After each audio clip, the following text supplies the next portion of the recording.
Hello students, in this lecture we'll be discussing CSAT 2020 solutions. So let us start. So about myself, my name is Shashwat Chopra and I was able to secure 150 marks in CSAT 2020. Alright, और हमने CSAT का एक पूरा detail course भी launch किया. इसे आप हमारी वेबसाइट thelearningkey.co.in पे विजिट करके फाइंड आउट कर सकते हो. इसका लिंक आपको नीचे डिस्क्रिप्शन में मिल जाएगा. इसमें हमने इंग्लिश, मैथ्स, कॉम्प्रीहेंशन, रीजनिंग सब कुछ कवर किया. तो let us start first question के साथ में. Consider the following sequence of numbers. ये दिया है तो मैं इसे वापस से रीराइट कर लेता हूँ यहाँ पे. 51 4 7 3 9 8 6 3 1 5 8 6 3 8 5 2 2 4 3 4 9 6 ये दिया है.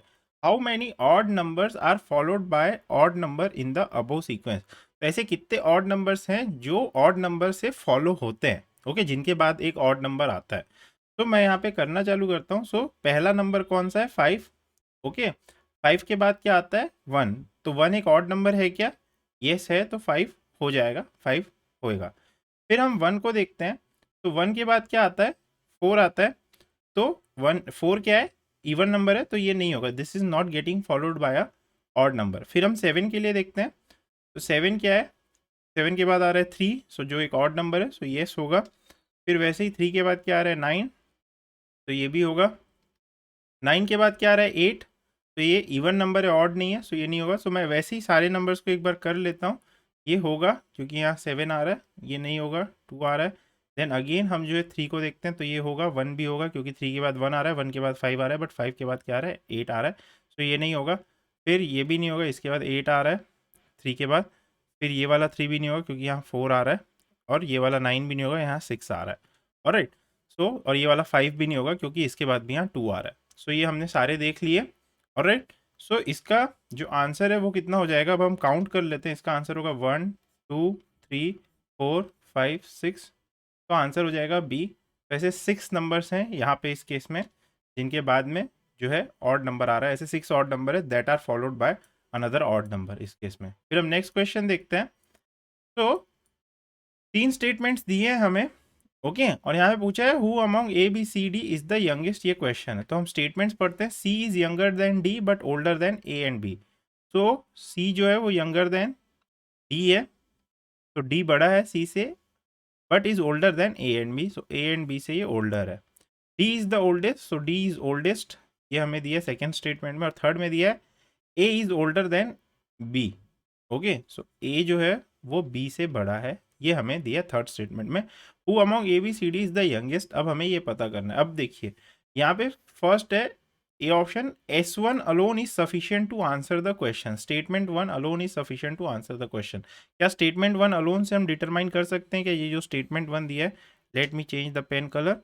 ओके, सो स्टेटमेंट 1 से क्या हम डिटरमाइन कर सकते हैं?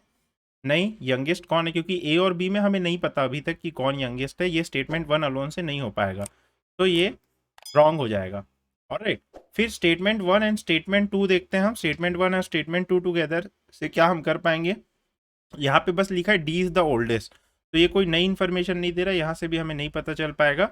सिमिलरली स्टेटमेंट 2 और स्टेटमेंट 3 को जब आप देखते हो तो यहाँ पे आपको ए बड़ा है बी से, ये पता है, और डी ओल्डेस्ट है. पर यहाँ पे आपको सी का ऑर्डर नहीं पता है. सी का ऑर्डर क्या होगा? This is unknown. सी का ऑर्डर क्या होगा? ये अननोन है. इससे भी नहीं हो पाएगा. सो आंसर जो है वो डी हो जाएगा. और आप जब S1 और S3 को टुगेदर लेते हो तो यहाँ पे आपको पता है डी ग्रेटर देन सी है, और ए और बी में जो है ए ग्रेटर देन बी है, तो यहाँ से आपका जो है बी यंगेस्ट हो जाता है. So S1 and S3 together are sufficient to answer the question. तो आपका आंसर डी हो जाएगा इस केस में. ऑलराइट, आई होप ये क्लियर है कि हमने इसे कैसे किया. तो अब हम नेक्स्ट क्वेश्चन की तरफ आगे बढ़ते हैं. नेक्स्ट क्वेश्चन जो है रीड करता है how many integers are between 1 and 100 which have 4 as digit but are not divisible by 4. All right. So जिनका 4 एक डिजिट तो है बट वो डिविजिबल नहीं है 4 से, हमें ये पता करना है. तो ऐसे कितने डिजिट्स हो सकते हैं? मैं एक एग्जांपल देता हूँ. जैसे 14 है. 14 में 4 एक डिजिट आता तो है बट वो 4 से डिविजिबल नहीं है. सिमिलरली 14 के बाद आपके पास आता है 34. सो आप 20 ऐड करते जाइए, 54, फिर यहाँ पे 74 और फिर 94. तो ये सारे वो डिजिट्स हैं बिटवीन 1 एंड 100 जिनमें 4 आ रहा है बट वो 4 से डिविजिबल नहीं है. अभी और बच गए. अभी अब क्या है, आपको 40 वाली सीरीज़ भी लिखनी पड़ेगी. ठीक है, 40, 41, 42, 43, 44, 45, 46, 47, 48, 49, 50, 50 में तो कुछ नहीं है, 49 तक। ठीक है, तो अब देखिए 40 क्या है, 4 से डिविजिबल है। ओके, 40 जो है वो 4 से डिविजिबल है हमारे पास। ठीक है, वैसे ही 44 भी 4 से डिविजिबल है और 48 भी है। बाकी जो बच गए दैट इज 41, 42, 43, 45, 46, 47, 48, इनमें भी क्या है 4 आ रहा है, बट क्या है ये डिविजिबल नहीं है 4 से। 4 आ तो रहा है, 4 एज अ डिजिट आ रहा है, बट ये 4 से डिविजिबल नहीं है। तो यहाँ पे हमारे पास कितने नंबर्स हो गए, यहाँ पे मेरे पास हो गए 1 2 3 4 5, तो ये 5 नंबर्स ये हो गए, और यहाँ पे 1 2 3 4 5 6 7, तो 7 ये हो गए। सो 5 + 7 हमारे पास आ जाता है, 5 + 7 इस केस में आ जाता है 12। 5 + 7 जो है वो 12 आ जाता है। सो आंसर जो है वो सी हो जाएगा 12।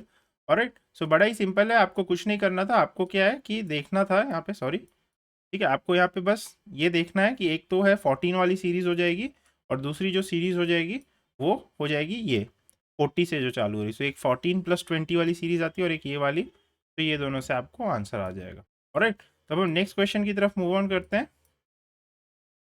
तो let X and Y be volumes, ठीक है, and M and N be the masses of two metallic cubes P and Q. So मैं यहाँ पे टेबल बना लेता हूँ। तो सपोज ये पी है और ये क्यू है। ऑलराइट, तो अब मैं क्या है यहाँ पे मास एक वॉल्यूम का बना लेता हूँ, और यहाँ पे मैं मास का टेबल बना लेता हूँ ऐसा। ऑलराइट, ये हो गया। सो इसमें एक्स एंड वाई क्या है, वॉल्यूम है। तो एक्स एंड वाई वॉल्यूम हो गया, और एम एंड एन क्या है, मास है। एम और एन क्या है, मास हो गया। एम और एन मास हो गया of two metallic cubes P and Q, ये हो गया रिस्पेक्टिवली। यहाँ पे दिया each side of Q is 2 times that of P. So अगर पी का एक साइड जो है, पी का साइड ए है, पी का एक साइड अगर ए है, तो क्यू का एक साइड कितना हो जाएगा, 2a हो जाएगा। तो अगर पी का वॉल्यूम जो है वो ए क्यूब है, पी का वॉल्यूम ए क्यूब आ जाएगा, क्यूब है क्योंकि, तो क्यू का वॉल्यूम क्या हो जाएगा, 8a क्यूब हो जाएगा। तो this will be the volume of Q. तो यहाँ से मेरे पास इक्वेशन आ गई। जो पी का वॉल्यूम है हमने उसे क्या लिया, एक्स लिया है, X is equal to A cube आ गया, y is equal to 8a cube आ गया। सो मैं यहाँ से लिख सकता हूँ y is equal to 8x। तो मैं यहाँ पे ब्रैकेट में 8x लिख लेता हूँ। ये एक आ गया मेरे पास में, y को मैंने 8x, और क्या दिया है, mass of q is 2 times that of p। Mass of q is 2 times that of p। तो मास ऑफ p जो है वो m है, तो मास ऑफ q क्या हो जाएगा, 2m हो जाएगा, 2 टाइम्स है। तो ये मेरे पास ये रिलेशन आ गया।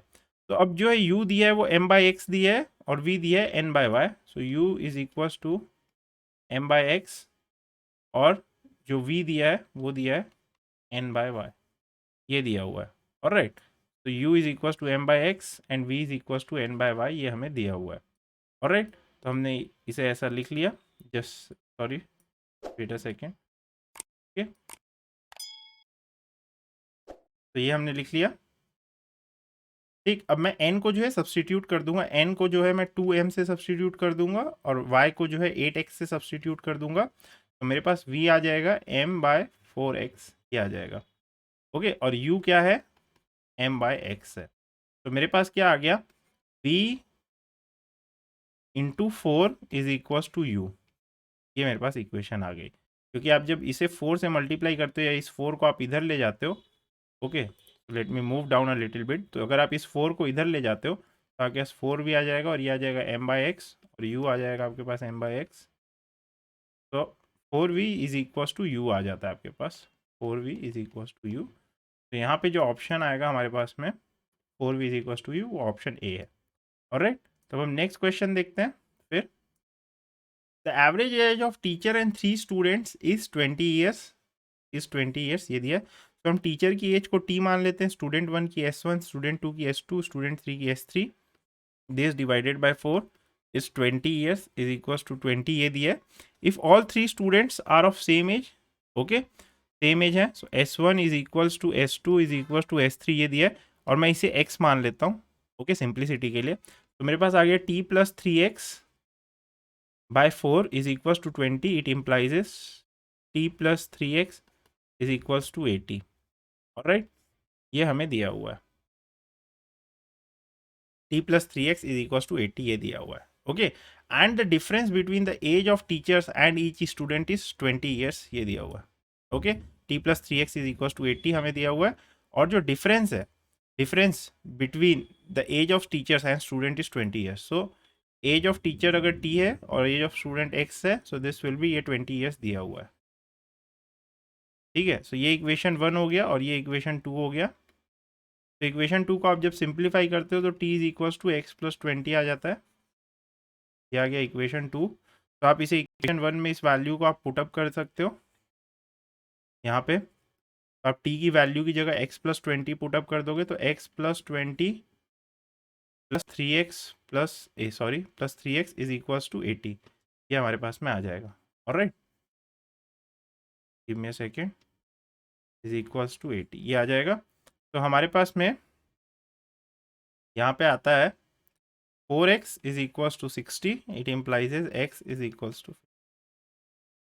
तो ये तो स्टूडेंट की एज आ गई। अब टीचर की एज क्या होती है? टीचर की एज होती है t is equals to x plus 20, so ये आ जाएगा 15, x 15 है, सो ये 35, सो टीचर की एज जो है वो 35 हो जाएगी। ओके, सो आपको यहाँ पे आंसर हो जाएगा सी, 35। ऑलराइट, आई होप ये क्लियर है, बड़ा ही सिंपल है। ऑलराइट, तो अब हम आगे बढ़ते हैं।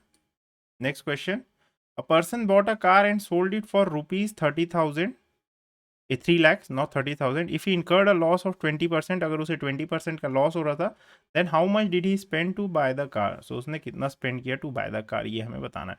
सपोज जो प्राइस था वो x मान लेते हैं हम, प्राइस ऑफ कार को हम x मान लेते हैं, इनिशियल प्राइस जो था वो x था। इसमें अगर 20% का लॉस हो रहा है तो ये क्या हो जाएगा 1 माइनस 0.2, और ये कितना दिया हुआ है रुपीज़ 3 लैक्स दिया हुआ है, ये रुपीज़ 3 लैक्स दिया हुआ है हमें। ऑलराइट, ये रुपीज़ 3 लैक्स दिया है, तो x would be equals to 3 lakhs divided by 0.8, 1 minus 0.2 क्या होता है 0.8 होता है, this is nothing but 0.8, 1 minus 0.2। ठीक है, सो ये 0.8 हो गया। सो जब आप इसे करते हो तो इसे आप कैसे कर सकते हो, आप जो है 3000 को अलग लिख लीजिए, इंटू 1000 बाई 8 कर लीजिए इसे, और आप जब इसे कैंसिल करोगे ये 125 आ जाएगा। तो आप इसे जब इससे मल्टीप्लाई करोगे, so this comes out to be 375,000, तो आंसर डी हो जाएगा। ऑलराइट, क्योंकि ये 0.8 है तो आप क्या ऊपर नीचे 10 से मल्टीप्लाई डिवाइड कर दीजिए, तो 10 से आप मल्टीप्लाई डिवाइड कर दोगे ऊपर नीचे ना, तो ये 8 हो जाएगा, और ये क्या है 30 लैक्स हो जाएगा। फिर 30 लैक्स को मैंने क्या किया 3000 इंटू 1000 लिख दिया, और फिर उसे 8 से डिवाइड कर दिया, फिर 125, तो 125 इंटू 3000 आ गया 375,000। ऑलराइट, तो आंसर हो जाता है डी हमारे पास में। फिर हम आगे बढ़ते हैं, नेक्स्ट क्वेश्चन हम देखते हैं। तो नेक्स्ट क्वेश्चन में थोड़ा प्रिंटिंग एरर था, तो मैंने इसे क्या ठीक कर दिया। ओके, ये प्रिंटिंग में एरर हो गया था। तो जो क्वेश्चन था ओरिजिनली वो यूपीएससी में ऐसा था, 1x is equals to 1x plus x plus x plus 5x plus x1, ये क्वेश्चन था। अब इसमें हमें x की वैल्यू फाइंड आउट करनी है। अब देखिए इसमें कोई ट्रिक व्रिक नहीं है, आपको इसमें डाल के देखना पड़ेगा, बट इसमें मैं एक लॉजिक बता सकता हूँ आपको, दैट विल हेल्प यू। वो ये, अगर आप वैल्यूज जो है ना राइट हैंड साइड यानी 5 से डालना चालू करते हो, 5 फिर 4 फिर 3 फिर 2 फिर 1, सो 5 अगर आप पहले डालते हो फिर 4 फिर 3 फिर 2, तो ये मत करना। क्यों? क्योंकि देखिए यहाँ पे क्या है, ये 1xx है, ये 1xx है, तो 1xx की मैक्सिमम वैल्यू क्या पॉसिबल है, 1xx की मैक्सिमम वैल्यू 199 पॉसिबल है। ऑलराइट, मैक्सिमम ये पॉसिबल है, बट यहाँ पे सबसे बड़ा नंबर क्या दिया है 5, तो इसकी मैक्सिमम वैल्यू यहाँ पे इस केस में क्या पॉसिबल है 155, क्योंकि 4 ऑप्शन में हमें 5 ही दिया है। ठीक है, अगर आपके पास में यहाँ पे 5 है और अगर आप x यहाँ 5 डाल देते तो ये 55 हो जाएगा, ये भी 55 हो जाएगा, तो ये दोनों का सम ही 110 हो जा रहा है। ओके, तो आप बाकी वैल्यूज़ भी लोगे, सो और ये जो है अगर आप यहाँ भी 5 पुट कर दोगे तो ये 51 हो जाएगा। सो ये आराम से जो है क्रॉस कर जा रहा है। ओके, मुझे दिख रहा है ये कि ये 1 है, तो मैं अगर 5 डालूंगा तो ये आराम से क्रॉस कर जाएगा, तो मैं 5 नहीं लूंगा, तो मैं जितना छोटा नंबर होगा ना उसको ट्राई करूंगा। तो आप जब 2 के लिए ट्राई करते हो, सो 2 के लिए जब आप ट्राई करते हो ना, तो आपके पास ये आ जाता है 122 LHS में is equals to 12 plus 22 plus 2 plus 52 plus 21। Alright, तो ये इक्वल नहीं होगा। जब आप इसे सम भी करते हो तो 54 प्लस 34, 34 प्लस 54 प्लस 1, तो ये आ जा रहा है आपके पास में 88 प्लस 1, ये 89 आ जा रहा है, which is not equal to 122। तो ये गलत आ जा रहा है। जब आप 3 डालते हो, सिमिलरली आपको 3 डालना है, 3 के केस में आपका आंसर तुरंत आ जाएगा। ठीक है, आपके पास यहाँ आता है 133 is equal to 13 plus 33 plus 3 plus 53 plus 31, ये आ जाता है आपके पास में। तो आप जब इसे करोगे तो आपके पास ये हो जाएगा 53 प्लस 31, 56, 3 प्लस 31 4, ठीक है 84, 8 और 13 प्लस 33 कितना होता है, 13 प्लस 6 प्लस 3, ये हो गया। ठीक है, तो दिस इज 133 और ये भी आ जाता है 130। तो इस केस में ये इक्वल हो जाता है।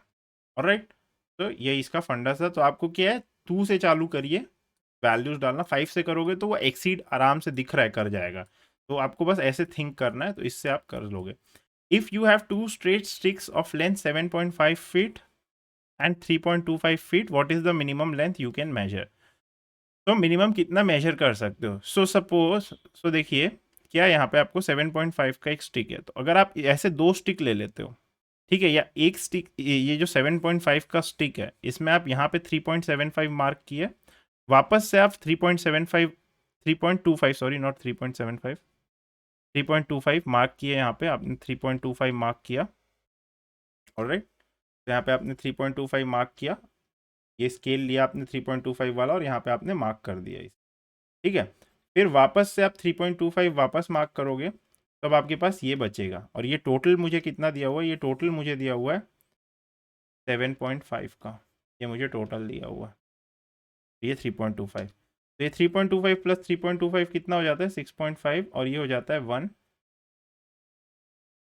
तो मिनिमम जो है वो 1 फीट का आप मेजर कर सकते हो इससे। Minimum length you can measure is 1 feet. Alright, तो ये 1 फीट बचेगा, क्योंकि इसके बाद आप जब 3.25 लोगे तो वो एक्सीड कर जाएगा, वो 2.25 हो जाएगा। 2.25 इज ग्रेटर देन 1, तो आप मिनिमम जो है 1 फीट का ले सकते हैं। आई होप क्लियर है। पहले हमने 3.25 लिया, उसके बाद हमने वापस से जो है 3.25 लिया, तो ये जो बच गया ये कितना आ रहा है, 1 फीट आ रहा है। तो आंसर जो है वो सी हो जाएगा। ऑलराइट, फिर हम नेक्स्ट क्वेश्चन देखते हैं। अ सिंपल मैथमेटिकल ऑपरेशन, ये हमें सीक्वेंस दिया है।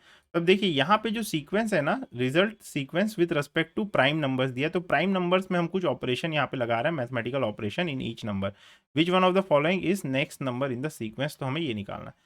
तो देखिए यहाँ पे जो प्राइम नंबर्स का जो लिख रहे हो ना आप, तो 13 प्लस 1 14 आ रहा है, 17 प्लस 1 18 आ रहा है, 19 प्लस 1 20 आ रहा है, 23 प्लस 1 24 आ रहा है। तो सीक्वेंस ये है, ऐसा है, बस आपको ये आइडेंटिफाई करना था। 30 आ रहा है और 31 प्लस 1 जो है वो 32 आ रहा है। तो ये हम प्राइम नंबर्स पे ऐसा लगा रहे हैं। ऑलराइट, सो 31 के बाद नेक्स्ट प्राइम नंबर क्या आता है, नेक्स्ट प्राइम नंबर आता है 37, तो उसमें प्लस 1 करोगे तो 38 आएगा। So this will be the answer, C will be the answer. Alright, तो बस ये आइडेंटिफाई करना थोड़ा टफ था सीक्वेंस। अगर आप इस सीक्वेंस को आइडेंटिफाई कर लेते हो तो this will be the answer. फिर हम नेक्स्ट देखते हैं। One page is torn from a booklet whose pages are numbered in usual manner, starting from first page 1. तो 1 से लेके इस बुक में कुछ ऐसा नंबरिंग है, 3 4 5 ऐसा पेज नंबर है, और ये n तक है। सपोज n की वैल्यू हमें पता नहीं कितनी है, n पेजेस हैं उस बुक में। तो जो सम ऑफ रिमेनिंग, तो इसमें से हम क्या है, 1 पेज को पहले टॉर्न कर ले रहे हैं, एक पेज को निकाल ले रहे हैं। तो सपोज अगर मैं एक पेज को निकालता हूँ तो एक पेज में दो पेज नंबर्स जाएंगे।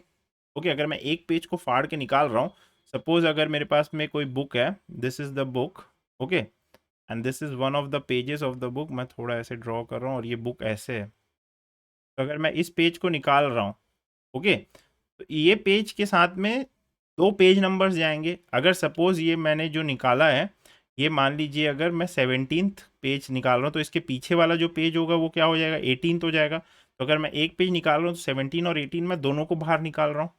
ऑलराइट, तो ये क्या बोल रहा है कि एक पेज को हमने निकाल लिया, the sum of numbers of, ठीक है, whose pages are numbered in usual manner, और इसमें क्या है, 1 पेज इज टॉर्न, एक पेज इसका टॉर्न है, ये बोला है, और इसके पेजेस यूजुअल मैनर में नंबर है स्टार्टिंग फ्रॉम पेज 1 एक को। तो sum of the numbers of remaining pages, तो जो बचे हुए पेजेस है ना, उनका जो सम आ रहा था वो कितना आ रहा है, 195 आ रहा है, वो 195 आ रहा है।